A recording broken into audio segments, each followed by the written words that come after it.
සල්ලි හම්බ කරනවා වගේම වැදගත් දෙකක් තමයි ඒ සල්ලි පාලනය කරන එක. අද මං ඔයාලට ගොඩාක් වැදගත් වෙන වීඩියෝ එකක් තමයි අරන් ආවේ. නොන දේ තමයි අයවැයක් හදන එක. ලැබෙන හැම රුපියලක්ම සහ යන හැම සතයක්ම ලියන්න පටන් ගන්න. එතකොටයි සල්ලි වලට මොකද වෙන්නේ කියලා ඔබට පේනෙන්නේ. මං හිතනවා මේ වීඩියෝ එක ඔයාලට ගොඩක් වැදගත් වෙයි කියලා. අපි එහෙම වීඩියෝ එකට යමු. 50-30-20 රීතිය පාවිච්චි කරන්න.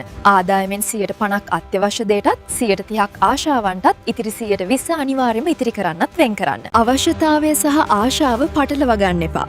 බඩගින්නට කෑමක් ගන්න එක අවශ්‍යතාවයක්. හැබැයි හැමදාම රෙස්ටුරන්ට් එකකින් කන එක ආශාවක්. හදිසි අරමුදලක් හදාගන්න. අවම වශයෙන් මාස 6ක වියදම් පියවන්න පුළුවන් මුදලක් වෙනම බැංකු ගිණුමක දමා තබන්න. ඒක ඔබේ ආරක්ෂාවයි. ණය කියන්නේ ලොකු බරක්. පොඩි ණය මුලින්ම ගෙවලා ඉවර කරන්න. ක්‍රෙඩිට් කාඩ් වාරික වලින් පුළුවන් තරම් ඔක්මනින් නිදහස් වෙන්න. ලැයිස්තුවක් නැතිව කවදාවත් බඩු ගන්න යන්න එපා. එතකොට අනවශ්‍ය දේවල් කරත්තයට වැටෙන එක නිකම්ම නවතර වෙනවා. පොඩි වියදම් ගැන හිතන්න. දවසට යන රුපියල් 100ක් හෝ 200ක් අනවශ්‍ය වියදම අවුරුද්දක් අවසානයේ ලොකු මුදලක් කියලා ඔබට හිතෙනවද?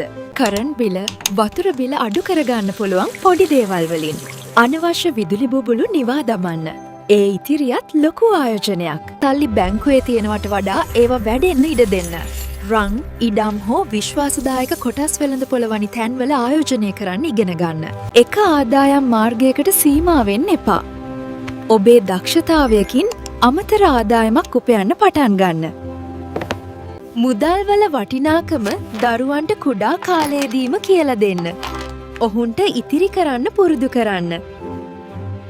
නිතර අවශ්‍ය දේවල් තොග මිලට ගන්න. කුඩා පැකට් වලට වඩා ලොකු පැකට් ගන්න එකෙන් දිගු කාලීනව මුදල් ඉතිරි වෙනවා. ඉතිරි කරන එක සෙල්ලමක් වගේ කරන්න. දිනපතා රුපියල් 50ක් හෝ 100ක් දමන එකක් පටන් ගන්න. දැන් තාක්ෂණය තියෙනවා. මුදල් පාලනය කරන ඇප් එක ෆෝන් එකට දාතන්න. ඒකොටද වියදම් පාලනය හරිම ලෙහෙසයි. රක්ෂණයක් තිබීම අනාගතයට ආයෝජනයක්. හදිසි ලෙඩකදී ඔබේ මුළු ඉතිරි කිරීම වියදම් වීම මින් වැළකෙනවා. සතියට එක දවසක් හෝ දෙකක් වියදම් නොකරන දින ලෙස වෙන් කරන්න. ඔදිනට කිසිම අමතර මිලදී ගැනීමක් නොකර ඔන්න උත්සාහ කරන්න. ගාබ බඩු ගොඩක් ගන්නවට වඩා ටිකක් මිල වඩි වුණත් ගුණාත්මක එකක් ගන්න. ඒක කාලයක් පාවිච්චි කරන්න පුළුවන් නිසා මුදල් ඉතිරි වෙනවා. දකින පළවෙනි තැනින් බඩු ගන්න එපා. තැන් 2-3ක මිල සසඳලා බලන්න.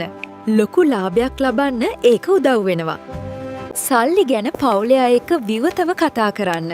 සැමියා සහ බිරිඳ එකතු වෙලා සැලසුම් කරද්දී ඉලක්කවලට යන්න හරිම ලෙහෙසයි. අන්තර්ජාලයෙන් ඔන්ලයින් භාණ්ඩයක් මිලදී ගැනීමට සිතනොත් ඒ වහාම කාට් එකට දමා පැය 48ක් එන්න. බොහෝ විට දවස් 2කට පසු එම භාණ්ඩය ලබා ගැනීමේ දැඩි ආශාව පහවයයි. මෙය අනවශ්‍ය ඉම්පල්ස් බයින් නතරා කිරීමට ඇති හොඳම ක්‍රමයයි.